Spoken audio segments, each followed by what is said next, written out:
Welcome to Blizzard Fire. We hope this video helps fire up your solution.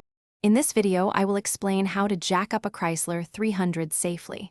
Before you begin, always prioritize safety. Ensure your vehicle is parked on a completely level and firm surface. Engage the parking brake fully to prevent any movement. For added security, place wheel chocks on the tires that will remain on the ground, opposite the side you are lifting. Next, it's crucial to identify the correct jack points on your Chrysler 300.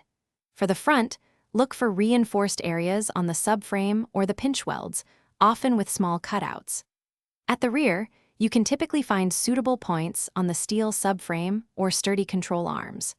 Always consult your vehicle's owner's manual for the exact, manufacturer-recommended lift points to avoid damage. Once you've located the correct jack point, position your floor jack directly and squarely underneath it. Begin to slowly raise the vehicle, ensuring the jack remains stable and the car lifts evenly. Continue lifting only until the tire you are working on just clears the ground.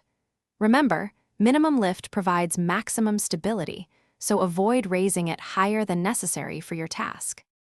After lifting, immediately place jack stands under a solid part of the vehicle's frame or a reinforced suspension component adjacent to your jack.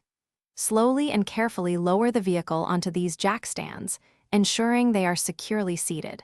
Once the car is resting on the stands, give it a gentle shake to confirm it is completely stable before you ever consider working underneath it.